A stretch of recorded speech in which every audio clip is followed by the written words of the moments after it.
네, 말씀은 욥기 오늘 42번째 시간이고요. 제목은 여자에게서 난 자라는 제목입니다. 욥기 25장 1절에서 6절까지입니다. 욥기 25장입니다. 1절에서 6절까지 우리 같이 읽겠습니다. 수아 사람 빌닷이 대답하여 이르되 하나님은 주권과 위엄을 가지셨고 높은 곳에서 화평을 베푸시느니라. 그의 군대를 어찌 계수할 수 있으랴. 그가 비추는 광명을 받지 않는 자가 누구랴. 그런즉 하나님 앞에서 사람이 어찌 의롭다 하며 여자에게서 난 자가 어찌 깨끗하다 하랴.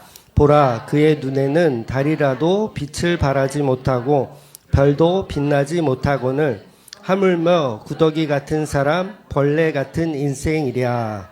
아멘. 네, 오늘은 짧아요. 25장 전체인데 1절에서 6절까지밖에 없어요. 되게 짧죠. 그래서 오늘은 그 수아 사람 빌닷의 대사입니다. 네, 욥의 대사가 아니에요. 수아 사람 빌닷의 대사. 빌닷이 오늘 마지막으로 대사를 하면서 이 새 친구의 대사는 오늘 끝나요. 새 친구는 더 이상 말을 하지 않습니다. 오늘 본문을 끝으로. 그리고 다음 주부터는 이제 욥의 대사가 계속 길게 이어져요. 욥의 대사가 길게 이어지다가 이제 32장에 가면 그때 이제 엘리후라고 하는 사람이 이제 존재하지도 않았던 사람 같은데 갑자기 툭 나와서 그 사람이 이제 그 논쟁을 이어갑니다. 그래서 오늘은 이제 빌닷의 대사인데 내용 자체가 별 문제가 없어 보이죠. 네, 내용 자체 들어보면 하나님의 주권은 위엄이 있고 우리에게 화평을 베푸시며 그의 군대는 계수할 수 없을 만큼 많다. 그러니 그런 하나님과 우리하고 비교를 해보면 우리 인간은 상대적으로 의로운 자가 없으며 여자에게서 난 자, 즉 여자의 후손은 절대 깨끗할 수 없다. 그래서 우리 사람의 인생은 구더기 같고 벌레 같은 인생이다. 언뜻 보면 네, 어떻게 들리세요? 틀린 얘기가 없죠. 틀린 얘기가 없고 오히려 복음적으로 들리지 않으세요? 네, 너는 구더기다. 너는 종종 하는 말이었잖아요. 종종 하는 말. 구더기 같은 인생, 벌레 같은 인생. 그러나 본문에서 이 빌닷의 가장 큰 문제가 뭐냐면 이 문제를 여러분이 찾을 수 있어야 되거든요. 그 문제가 뭐냐면 이런 이야기들, 지금 한 이야기들, 구더기 같은 인생, 구더기 같은 사람, 벌레 같은 사람, 요거를 사람에게 그냥 적용을 하면 아무 문제가 없어요. 그러니까 저와 여러분은 구더기 같은 인생이 맞아요. 그런 얘기를 들어야 돼요. 예, 맞아요. 그런데 빌닷은 지금 누구에게 말하고 있어요? 욥에게 말하고 있다는 거예요. 그래서 잘못됐다라는 거예요. 그러니까 욥은 그리스도를 상징하기 때문에 빌닷은 욥을 향해서 너는 구더기와 같다라고 이야기하면 그건 지금 잘못된 이야기를 하는 거예요. 그러니까 내용은 문제가 없는데 그 내용이 누구에게 적용을 했느냐. 그러니까 우리가 이 적용을 헷갈려 가지고 복음과 비복음을 구분하지 못하는 거예요. 그냥 아무 데서나 막 갖다 쓰는 거죠. 네 시작은 미약하였으나 네 나중은 창대하리라. 아무 때나 그냥 이 빌닷의 특징이 그거거든요. 아무 때나 그냥 막 갖다 쓰는 거예요. 그래서 이것은 예수님에게 적용했을 때 굉장한 오류가 생기더라는 거예요. 그러니까 이것이 바로 종교와 예수님이 이루신 진리의 차이라는 거죠. 그러니까 겉으로 보면 몰라요. 겉으로 보면 온전한 것 같아. 진짜 이렇게 복음적인 목사님이 어디 있어요? 빌닷. 사람에게 난 자는 다 더럽다. 너희들은 구더기 같은 인생이다. 이렇게 설교하면 얼마나 멋져요. 그러나 여러분 진리를 전하는 교회는 종교 속에 아주 조심스럽게 숨겨져 있기 때문에 그걸 구분할 수 있어야 된다는 거죠. 그래서 수많은 교회들은 저마다 자기가 진리라고 생각을 합니다. 근데 실제로 들어보면 아닌 경우가 더 많죠. 그러니까 빌닷의 설교 역시 정말 복음적인 설교인 것 같지만 이 적용을 엉뚱한 곳에 하기 때문에 잘못된 설교가 되는 거예요. 교회라는 이름으로 종교인들은 얼마든지 빌닷처럼 설교할 수 있어요. 인간의 무능력함을 강조하죠. 그러니까 스님들이 쓰는 용어 중에 공술의 공수거라는 표현이 있어요. 공술의 공수거. 빈손으로 왔다가 빈손으로 가는 인생. 그러니까 인간의 삶은 어떻다? 그냥 구더기 같은 인생이다. 가치 없는 인생이다. 그러니까 종교인들도 그런 얘기를 한다고요. 그러니까 빌다처럼 스님들도 설법을 하고 있다는 거예요. 그러니까 우리 목사님들도 보면 툭하면 어차피 죽을 것을 왜 이 땅에 천년만년 살 것처럼 저축하며 사냐. 은행에 저축하지 말고 어디에 저축하라? 하늘 금고. 그렇죠. 하늘 금고에 저축하라. 그래서 이거를 제가 이거 저작권이 있나요? 종교 보이스피싱이라 그랬잖아요. 그러니까 하늘 창고에 쌓을 것이니 일단은 내라. 이게 종교 보이스피싱이에요. 그러니까 우리 교회에 돈을 내면 그 돈이 수십 배의 이자가 붙어서 천국의 금고에 쌓이며 나중에 천국 가서 여러분이 이제 집을 지어야 되는데 그 집을 지을 수 있는 벽돌 한 장 한 장 재료가 되니 이 땅에서 그 뭐 금리 5%도 안 되는 거 그거 저축하지 말고 어디에 저축하라? 천국의 상급에 30배, 60배, 100배 되는 더블이 아니죠. 100배는 따따블인가요? 주는 그런 곳에 맡겨라. 라고 종교적 보이스피싱을 여전히 하고 있다는 거예요. 근데 이건 뭐 어디 경찰서에 신고할 수도 없잖아요. 이거 보이스피싱 맞거든요. 근데 신고할 수도 없어요. 근데 너무 심각한 수준이죠. 그러니까 80년대, 90년대는 사실 굉장히 많았어요, 더. 지금은 그래도 조금 나아진 거죠. 그래도 아직도 종교인들은 종교 보이스피싱을 하면서 이렇게 갈취, 착취 이런 걸 하고 있다는 거죠. 그런데 우리가 실제로 천국에 가면 여러분이 낸 그 상급, 헌금이 1원도 없어요. 죄송합니다. 1원도 없어요. 어떤 분들은 그러죠. 나는 천국의 상급을 바라고 헌금한 게 아니다. 그런 분도 있죠. 여러분 중에서도 있을 거예요. 천국의 상급, 그러니까 60배, 100배 이런 걸 바라지 않고 그냥 나는 순수하게 하나님께 드렸다라고 생각하시는 분도 있을 거예요.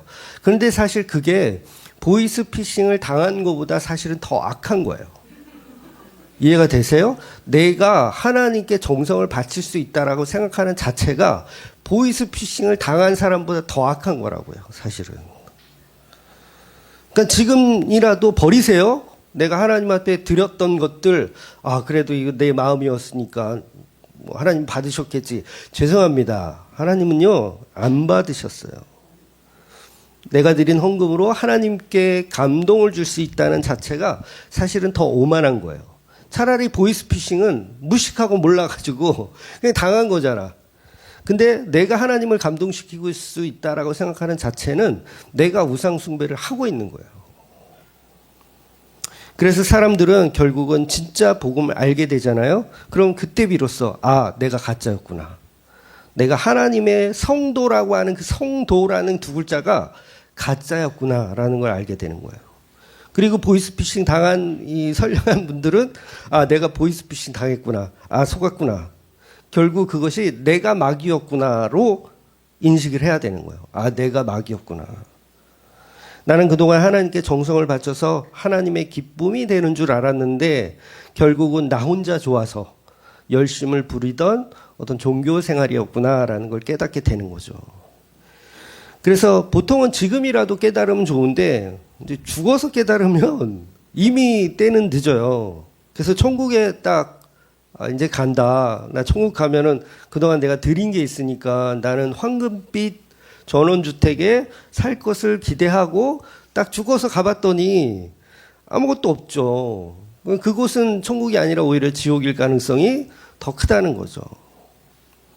그래서 오늘날 교회에서 쏟아져 내려오는 어떤 이런 설교들, 그리고 오늘 본문이 말하는 빌닷의 설교들 들어보면 논리적으로 문제가 없어 보여요. 정말 복음적이며 사회에 도움이 될 만한 이야기처럼 들려요.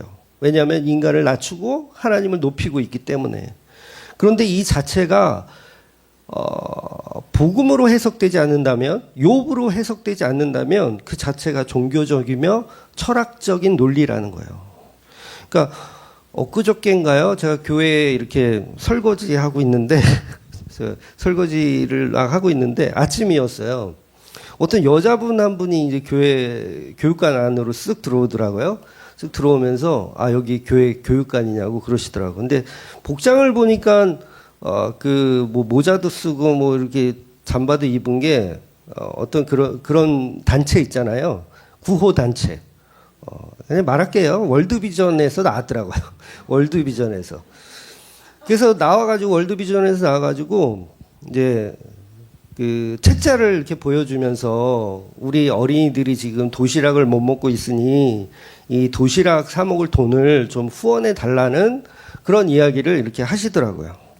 그래서 저는 그 월드비전이나 뭐 그런 유사 단체들이 교회로 직접 찾아와서 이렇게 후원하는 건 사실 처음 느꼈어요. 처음 봤어요. 그래서 제가 그랬죠. 요즘은 월드비전이 이렇게 방문해서 후원도 받느냐고 그랬더니 그렇다고 하더라고요. 근데 뭐 저는 이게 그분이 직접 와서 이렇게 요청을 하시니까 제가 마음이 약하잖아요, 또. 아닌가요? 저 평소에 그러지 않나요? 네, 거절을 잘 못하는 그런 스타일인데, 하지만 저는 이제 착하게 산지를 포기한 지가 너무 오래돼가지고, 네, 괜히 후원도 안 할 거면서 그분 설명을 막 10분, 20분 붙잡고 들어줄 필요 없잖아요. 어차피 후원도 안 할 건데 이거 들어주면 이 사람을 오히려 우롱하는 그런 느낌이 들어서 그냥 제가 대본에 그냥 단호하게 이렇게 거절을 했어요. 그러니까 그분의 반응이 되게 놀란 거예요, 그분도. 그러면서 물어보시더라고요. 아, 목사님이시냐고. 설거지하고 있으니까.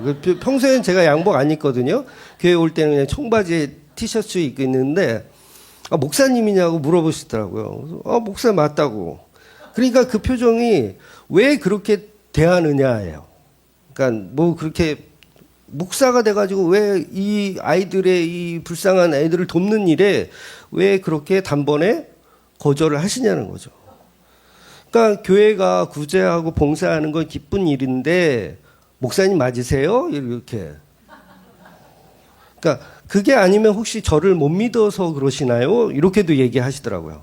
그러니까 그 월드비전이 나와서 방문하는 게 혹시 이게 그 뭐라 그래 그 위장? 일단 그런 건 줄 알고. 그래서 간단하게 제가 복음을 제시를 했어요. 아, 복음은 그런 게 아니라 이런 게 복음입니다. 그래서 저희는 그런 사업보다는 어떤 십자가 은혜를 나누는 것에 더 집중합니다. 이렇게 복음을 제시했더니 역시나 말이 통하지 않더라고요. 무슨 이런 이기적인 교회가 있냐고 생각을 하셨을 거예요. 그러니까 이웃을 위해서 봉사하는 거 교회가 해야 할 당연한 일이라고 막 이렇게 그분도 말씀하시더라고요. 그러니까 오늘 빌닷의 이야기를 들어보면 하나님은 위대하시고 하나님은 대한민국을 사랑하시고 우리는 그 앞에서 한없이 부족한 구데기 같은 인생이다라고 설교를 하고 있는 거예요. 그러니 하나님 앞에 납작 엎드려서 그 하나님만을 경외하며 그렇게 섬겨야 된다. 그러니까 빌닷의 설교는 아무 문제가 없는 것 같더라는 거죠. 그런데 문제는 이 설교가 향하는 대상이 바로 욥이라는 거. 즉 빌닷의 설교가 십자가를 지시는 예수님을 향한다면 그 자체는 어떤 좋은 얘기를 포장하더라도 그건 전부 비진리의 얘기가 되더라는 거예요. 그러니까 교회의 방향성, 교회의 목적이 예수님이라는 구제가 되어서는 안 돼요. 예수님의 은혜, 예수님이라는 그런 어떤 도구를 통해서 어떤 우리 목적하는 어떤 그런 거를 얻어내기 위한 장소가 아니라는 거죠. 그런데 많은 사람들은 여전히 교회에서 예수를 빼버립니다. 예수를 빼버리고 종교적으로 훌륭한 교회 되기. 그러니까 월드비전에서 요구한 게 뭐였냐면 훌륭한 교회로 만들어 드릴게요 이거예요. 쉽게 얘기하면 그냥 이게 설명을 막 했지만 간단하게 얘기해서 당신이 우리한테 후원을 하면 우리는 당신 교회를 굉장히 이 사회에서 굉장히 훌륭한 교회로 만들어 드리겠습니다 이거예요. 제가 넘어갈 뻔했죠. 그런데 그게 가룟 유다의 생각이라는 거예요. 그 옥합을 허비하지 말고 요거를 팔아서 정말 그 아이들 도시락 사는 거에 보태고 줬으면 얼마나 위대한 교회가 되냐고요. 우리 주만교회가 도시락을 막 나눠주면. 그러니까 그 생각 자체가 복음이 아니고 어떤 종교적인 생각일 뿐이라는 거죠. 그러니까 300데나리온의 가치를 팔아서 이웃을 섬겨야 된다. 근데 교회는 그런 방향성으로 가서는 안 된다는 거죠. 그래서 빌닷이 지금 모르고 있는 게 뭐냐면 하나님은 위대하시지만 그 위대한 하나님이 사람의 모습으로 오셔서 인자의 모습으로 오셨다는 것. 즉 욥이 예수 그리스도를 모형하고 있다라는 것을 빌닷은 모르고 있는 거예요. 그러니까 진리가 하나도 없는 거죠. 처음부터. 빌닷 안에는 진리가 하나도 없어요. 그러니까 진리가 없으면 말을 하면 돼요, 안 돼요? 말을 하면 안 되는 거예요. 차라리 그냥 요 옆에서 그냥 울어주고 도대체 무슨 일일까요? 하나님, 이 친구가 왜 이럴까요? 이래야 되는데 내가 아는 종교적 지식, 내가 아는 관습, 어떤 그 전통 이런 걸 가지고 욥을 계속 설득하려고 하는 거. 그러니까 교회에 가면 얼마나 똑똑한 사람들 많습니까? 목사들만 똑똑한 게 아니고요. 요새는 권사 장로들도요 엄청 똑똑해요. 신학을 안 해도 다 알아. 여러분도 그렇지 않아요? 신학 안 해도 다 알아. 그런데 그 똑똑함이 오히려 예수를 못 알아보더라는 거예요. 자신이 주장하는 보편적이며 종교적인 논리가 욥에게는 전혀 적용이 되지 않는다는 것을 이제 빌닷은 모르고 있는 겁니다. 그래서 월드비전 그 직원처럼 도시락을 나누어 주는 것은 교회가 해야 할 기본적인 일인데 왜 당신 교회는 이런 하나님의 일을 순종하지 않느냐는 식의 논리인 거죠. 저 그분하고 싸운 거 아니에요. 그냥 제 생각이 그렇다는 거예요. 즉 백성들이 예수님이 베풀어 주신 오병이어의 기적을 체험하고 나서 예수님 다시 찾아오잖아요. 다시 찾아와서 오병이어의 기적 그거 또다시 보여주세요. 이런 취지예요. 아이들의 도시락을 책임져 주세요라는 취지. 그러니까 그 직원하고 같은 맥락인 거죠. 아이들을 도시락을 책임져 주세요. 그런데 예수님은 단호하게 너희는 나를 찾아온 이유가 떡 먹고 배부린 까닭이다. 제발 썩을 양식을 위해서 일하지 말고 영생토록 있는 영의 양식을 위해서 일하라. 누가 그렇게 얘기했다고요? 예수님이. 그럼 저도 그 월드비전 직원한테 썩을 양식을 위하여 일하지 말고 영의 양식을 위해서 일해라. 이렇게 했어야 되는데 차마 그렇게는 처음 만난 사람이니까 차마 그렇게는 얘기를 못하고 저도 제 이미지를 관리해야 되기 때문에 이렇게 좋게 둘러서 얘기를 했지만 여전히 그분은 못 알아들으셨어요. 그리고 가실 때는 굉장히 언짢은 표정으로 가셨습니다. 뭐 이런 교회가 돼 있어? 그랬을 거예요. 내가 수많은 교회를 내가 지금 탐방 중이지만 너 같은 인간은 처음 봤다. 차라리 돈이 없으면 그냥 돈이 없다 그래. 뭐 이렇게 말이 많아.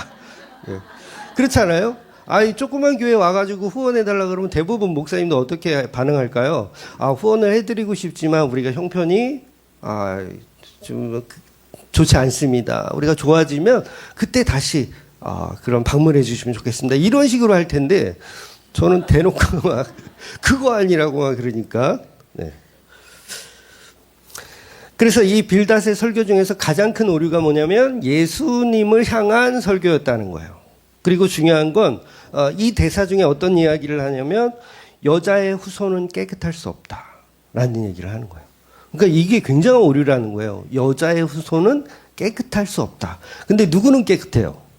예수님 깨끗하잖아. 그러니까 이 설교는 옳은 설교가 아닌 거예요. 사람에게 적용하면 맞지만 복음의 진리로 판단해 보자면 빌닷의 설교는 죄송하지만 빵점짜리 설교예요. 빵점짜리 설교. 그래서 종교로는 예수님의 십자가의 복음을 논리로 이해하고 정리할 수가 없는 거예요. 그러니까 종교적으로 아무리 지식으로 뛰어나서 그냥 학문이 너무 뛰어내. 사도바울 같이 학문이 너무 뛰어내. 막 신학 박사고 내가 많이 배웠어. 그래도 그 적용 자체를 예수님으로 하지 못하는 신학교 교수라면 모든 말씀을 예수님으로 적용하지 못하면 다 빌닷이 되는 거예요. 이해가 되시죠? 그러니까 아무리 학문을 연구하고 내가 조직신학을 공부하고 성경 강해를 공부했어. 그런데 이 말씀들을 전부 예수님으로 연결하지 못하고 그냥 종교적으로 끝나버리면 그게 다 빌닷의 설교가 되는 거예요. 오늘날 넘쳐나는 수많은 멋진 목사님들, 이름만 되면 알만하고 정말 그분을 따르는 정말 구독자들 막 30만 명, 40만 명 막 이렇게 되거든요. 막 초대형 교회 목사님들. 근데 그분들의 설교가 사실은 다 빌닷의 설교예요. 잘 들어보면 다 빌닷의 논리입니다. 예수 그리스도의 보혈의 은혜로 끝나는 설교가 없어요. 정말 안타까운 일이에요. 그러니까 빌닷은 굉장히 설교를 잘하는 거예요. 근데 엉터리 설교를 하고 있는 거죠. 그래서 종교적으로 뛰어나 버리면 결국은 이제 그 누구야 도올 같은 사람 되는 거예요. 도올. 저는 뭐 도올에 관해서는 뭐 연구하거나 뭐 그런 사람은 아니지만 그래서 뭐 대놓고 평가할 수는 없지만 대충 들어봐도 도올은 그냥 종교적인 마인드를 가진 사람입니다. 그러니까 철학자로서 굉장히 보기 드물게 합리적이며 이성적주의를 가진 굉장히 탁월한 언변가예요. 탁월한 언변가. 말을 정말 잘해요. 그래서 철학자예요. 철학자. 그래서 미디어를 통해서 이제 저도 몇 번 그 도올의 어떤 그 설교라 그럴까 강의를 몇 번 들어본 적이 있는데 어느 강의에서는 그러더라고요. 구약은 필요 없다. 구약은 필요 없다. 왜 필요 없냐 했더니 예수님이 오셔서 새 계명을 주셨다. 그러니까 구약이 필요가 없다는 거죠. 그러니까 구약의 율법도 이거 지키고 저거 지키고 막 이러는 거 다 필요가 없다는 거예요. 예수님이 오셔서 새 계명을 주셨으니까. 그렇죠? 그러니까 굉장히 센세이션한 거예요. 사람들이 야 목사도 아닌 사람이 어떻게 저런 강의를 할 수가 있을까? 그런데 그분의 단점은 뭐냐면 구약에 있는 모든 말씀들이 예수님으로 연결된다는 걸 모르는 거예요. 그러니까 구약은 필요 없다라는 개소리를 하는 거죠. 이렇게 표현해도 되나요? 나이가 많으신데? 그러니까 무식한 종교쟁이인 거예요. 무식한 종교쟁이. 본인은 지식으로 뛰어나다고 하지만 그냥 궤변가예요. 소피스트, 궤변가. 그래서 그분이 그 마가복음 강해도 하고 요한복음 강해도 해요. 진짜 인터넷에 있더라고요. 있어요. 그런데 그 설교가 얼마나 탁월한지 사람들이 거기에 막 빠져. 심지어는 기독교인들도 도울의 설교에 심취해 있는 사람들이 있더라고요. 정말 끔찍한 일이에요. 그러니까 지금 빌닷의 설교에 뭐예요? 빠져들고 있는 거예요. 내가 빠져들고 있는 거예요. 근데 빌닷의 오류는 종교적으로는 탁월하지만 욥 속의 그리스도를 보지 못하는 끝이 다른 헛소리를 하고 있는 거죠. 예수님이 하나님의 아들이라는 사실을 믿지 않아요. 도울이 그렇다고요. 하나님의 아들이라는 사실을 믿지 않아요. 동정녀 마리아에게 나신 여자의 후손이라는 사실도 믿지 않아요. 왜 안 믿을까요? 합리주의와 이성주의로 맞지 않으니까 안 믿는 거예요. 그러니까 성경을 가지고 철학으로 푸는 거예요. 그분은. 철학으로 풀어서 굉장히 우리의 지식을 호강시켜주는. 그래서 깨끗한 인간이 없다는 문자를 가지고 종교적인 신념으로 욥에게 막 떠들고 있는 거예요. 그러니까 빌닷이. 예수님에게 개똥 철학을 막 강요를 하고 있는 거죠. 즉 사탄 마귀를 통해서 태어나는 저와 여러분은 당연히 깨끗할 수 없어요. 맞는 말이지만 그 여자의 후손을 통해서 죄인들만 태어나는 게 아니라 누가 태어나요? 죄 없고 흠 없는 하나님의 어린 양이신 예수님도 태어난다는 거예요. 바로 그걸 복음이라고 하는 겁니다. 복음. 철학에서는 그걸 다룰 수가 없어요. 그래서 같은 뿌리에서 나잖아요. 죄인과 의인이 같은 뿌리에서 난다고요. 여자의 후손이라는 같은 뿌리에서 죄인과 의인이 같이 자라요. 그래서 우리가 히브리서 볼 때도 말씀드렸지만 2장 14절 보면 이렇게 나왔죠. 자녀들은 혈과 육에 속하였음에 그도 또한 같은 모양으로 혈과 육을 함께 지니심은 죽음을 통하여 죽음의 세력을 잡은 자 곧 마귀를 멸하시며. 이렇게 나오죠. 로마서 8장 3절도 말씀드린 적 있죠. 자기 아들 죄 있는 육신의 모양으로 보내요라고 그러는 거예요. 자기 아들을 죄 있는 육신의 모양으로 여자의 후손으로 보내요. 그러니까 그 여자의 후손으로 보내는 그곳은 우리 인간들이 태어나는 곳인데 거기에 누구도 같이 태어난다? 예수님도 같이 태어나는 거예요. 그래서 수많은 종교 속에 숨어있는 예수라는 진리를 발견하는 것이 우리 기독교의 어떤 방향이라는 거예요. 그래서 지금 빌닷이 욥을 향해서 이러는 거거든요. 야, 너는 더러워. 요 얘기하는 거예요. 구독이야. 이 표현이 뭐예요? 야, 너는 더러워. 너는 여자의 후손이기 때문에 더러워. 그런데 빌닷은 뭘 모른다? 그 욥이 예수 그리스도를 예표하는 분임을 모르는 거예요.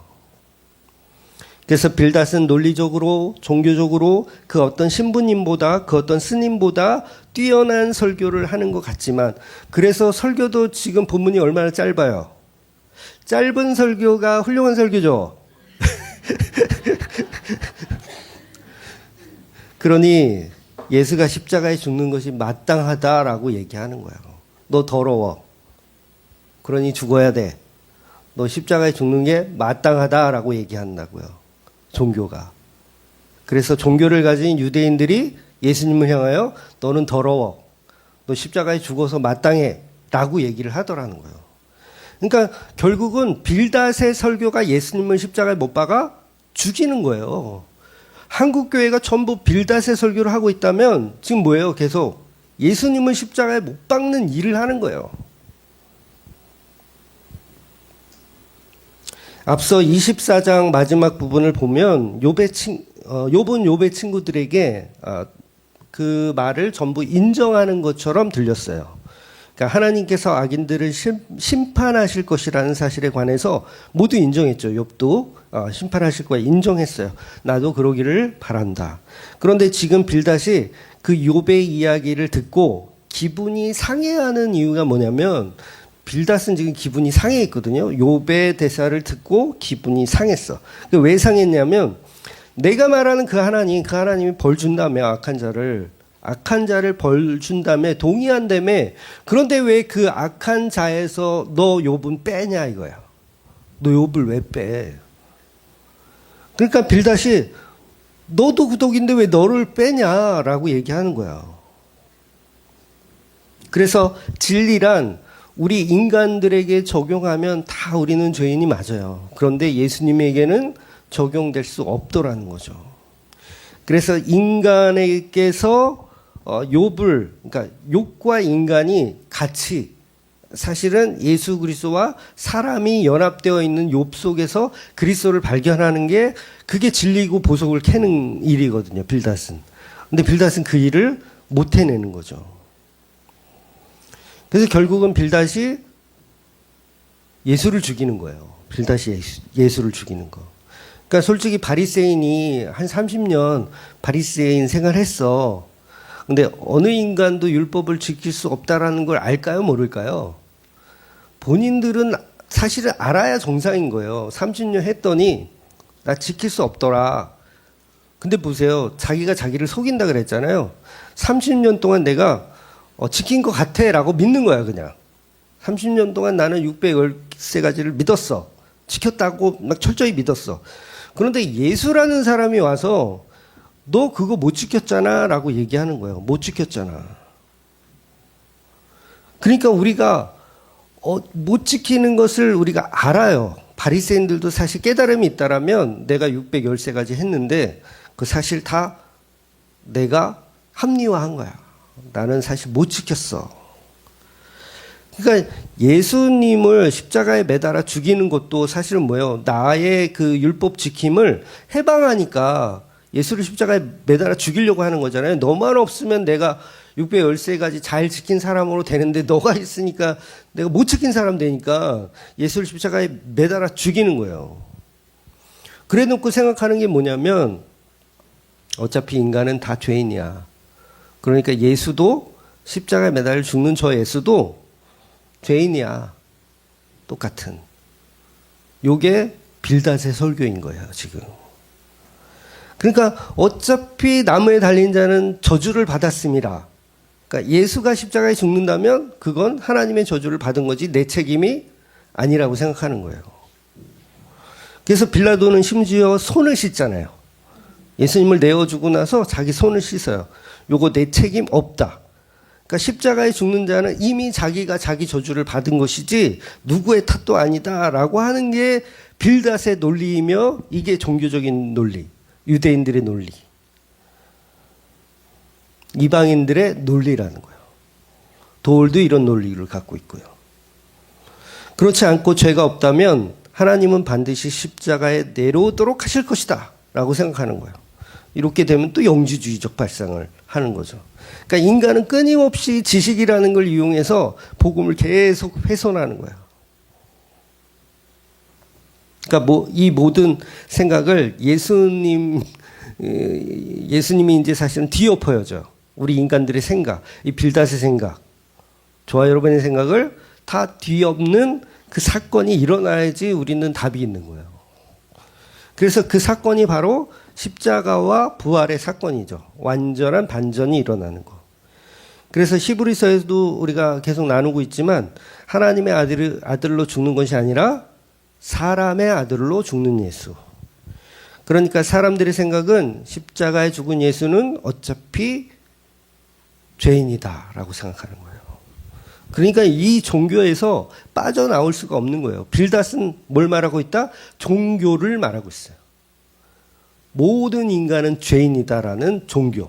그런데 복음은 모든 인간이 죄인이지만 그 안에 죄 없고 흠 없는 어린 양이신 예수님이 존재한다. 그분을 믿는 게 우리 기독교가 전하는 방향성이라는 거죠. 그래서 예수님은 100% 신이시며 100% 인간의 모습으로 오셨다는 거예요. 그래서 죄가 없는 동정녀에게 나시는 분. 그래서 동정녀가 죄가 없다는 게 아니라 동정녀에서 나신 분이 죄가 없다는 얘기예요. 말을 잘못했죠? 네. 여러분이 잘 듣고 있나 아니면 졸음을 찾고 계시나 제가 테스트하려고 가끔 제가 단어를 이렇게 바꿔서 얘기하기도. 그 퀴즈로 한번 내볼까? 유튜브에 올라가면 밑에 댓글 어떤 단어가 무슨 단어와 바뀌었습니다. 이렇게. 재밌을 것 같은데. 그래서 빌닷은 본문에서 자기가 하는 어떤 궤변으로 욥을 설득시키려고 하지만 그게 안 된다는 것을 빌닷은 알아요. 그래서 말을 길게 하지 않습니다. 그래서 이건 빌닷이 인정해서가 아니라 앞으로 이제 사실 엘리바스, 빌닷, 소발 이렇게 해서 소발의 대사까지 나와야 되거든요. 근데 소발은 아예 대사가 안 나와요. 안 나와. 그리고 빌닷도 오늘 본문 보면 1절에서 6절까지만 짧게 얘기합니다. 그러니까 이게 뭐예요? 더 이상 말해봐야 소용이 없겠구나. 이거는 욥을 인정하거나 배려한 게 아니고요. 상종하기 싫다 이거야. 이제 상종하기 싫다. 그래서 나중에 엘리후가 막 야단쳐요. 왜 똑바로 얘기 안 하냐 그러면서 욥을 제대로 이 지식으로 죽여야지. 왜 이 형님들은 셋이서 그냥 꿀 먹은 버거니 마냥 말도 제대로 못하고 바보같이 그러냐고 엘리후가 또 등장해서 또 헛소리를 또 찌끄려요. 그래서 이거는 상종하기 싫다는 거예요. 이제 지친 거죠. 상종하기 싫은 거. 그래서 복음 앞에 침묵하는 사람들 사실은 더 무서운 사람들입니다. 복음 앞에 침묵하는 사람들, 상종 안 하려고 하는 사람들. 차라리 이러쿵저러쿵 하면서 막 개변이라도 막 늘어놓으면서 서로 토론하려고 하는 사람이 그래도 가능성이 있어요. 복음의 은혜가 그분한테는 사실 좀 있는 거예요. 근데 아예 그냥 상종하기 싫어하는 분 있죠. 저 주만교회 아예 그냥 상종하기. 제주에도 너무 많아요. 상종을 안 하려고 그래요. 네. 그래도 이렇게 좀 이렇게 토론하려고 그러고 이렇게 하려는 분이 차라리 낫다. 근데 빌닷하고 소발은 뭐예요, 지금? 상종하기 싫은 거예요, 이제. 상종하기 싫다. 그러면서 자신이 하나님인 양 생각하는 거예요, 빌닷은. 내가 하나님이라서 난 다 아는데, 야, 너하고는 이제 더 이상 대화가 안 되는구나, 라고 생각하는 거. 그래서 4절을 세번역 성경으로 좀 읽어드리면 이렇게 표현되는 거예요. 그러니 어찌 사람이 하나님 앞에서 의롭다 하겠으며 여자에게 태어난 사람이 어찌 깨끗하다고 하겠는가. 비록 달이라도 하나님에게 밝은 것이 아니며 별들마저 하나님 보시기에 청명하지 못하거늘 하물며 구더기 같은 사람 벌레 같은 인간이야 말할 나이가 있겠는가. 그러니까 사람은 의로울 수 없다. 그런데 그 사람이 예수님이라면 유일하게 의로우신 분이 있는 거예요. 그래서 이 세상은 다 썩었는데 이 썩은 게 끝이 아니에요. 그러면 이거 염세주의죠. 썩은 게 끝이 아니라 그 썩은 가운데 뭔가 있어. 보화가 있고 보석이 있어. 그게 바로 예수 그리스도인데 그 예수 그리스도에 관해서 이야기해야 된다는 거예요. 그러니까 빌닷의 설교가 100점짜리 설교가 되려면 그러니까 요 지금 문장까지를 서론으로 하고 그 다음에 그러나 욥 너를 보니 네 속에 그리스도가 보이는구나 라고 했으면 뭐예요? 할렐루야 빌닷 교회 등록해야죠. 별로 반응들이 그러니까 복음은 너무 심플하고 간단해요. 종교 좋아요. 저도 종교를 공부하지 안 하지 않았어요. 저도 나름대로 종교 열심히 공부했어요. 플라톤도 공부해보고 아리스토텔레스 공부해보고 해봤어요. 그런데 거기서 끝나는 게 아니라 거기에 뭐가 더 드러나야 돼요? 예수라고 하는 진리가 사실은 드러나야 된다는 거죠. 그래서 그 예수가 드러났을 때 욥을 알아봤을 때 그 욥 앞에서 정말 무릎을 꿇을 수밖에 없는 거죠. 그리스도를 내가 배웁니다라고. 그러니까 지금은 안 되지만 나중에 이제 하나님이 오셔가지고 이제 혼낸 다음에 누구 앞에 제물을 드려요? 욥 앞에 제물 드리잖아요. 엘리바스, 소바, 빌닷이 욥 앞에 번제를 드리는 거예요. 그리고 욥이 기도를 해줘야 돼요. 중보 기도를 해줘야 돼요. 그렇게 구원받는 거예요, 우리가. 그래서 기독교의 회개란 복음입니다. 기독교의 회개란 복음. 그 보석을 찾아내는 게 회개이고 그게 구원받는 일이에요. 그래서 저와 여러분의 그 의로우신 분, 하늘의 영광을 버리고 십자가에 무능력하게 죽으신 그 예수님의 사랑을 믿는 게 곧 회개하는 겁니다. 그러니까 빌닷은 지금 뭐가 필요해요? 회개가 필요해요. 회개합니다. 내가 너 구독이라고 했던 거 내가 회개할게. 요거. 내가 예수님한테 저 십자가에 못 박혀 죽을 놈이라고 한 거 회개할게. 요게 회개예요. 기독교가 말하는 회개. 근데 십자가에 매달은지도 모르니 어디서부터 어떻게 설명해야 되는 거야. 그러니까 우리는 예수를 십자가에 매달은 사람이며 그 예수님의 십자가를 이렇게 못 박으러 한 사람인데 그분이 흠없고 죄가 없으신 하나님의 어린 양이었다는 사실을 뒤늦게 믿고 그 사랑이 얼마나 큰지를 알고 살아가는 것. 바로 그들이 예수님의 몸된 교회들입니다. 이 놀라운 사실이 믿어지는 저와 여러분이 되시기를 주의 이름으로 축원드리겠습니다. 아멘. 기도하겠습니다.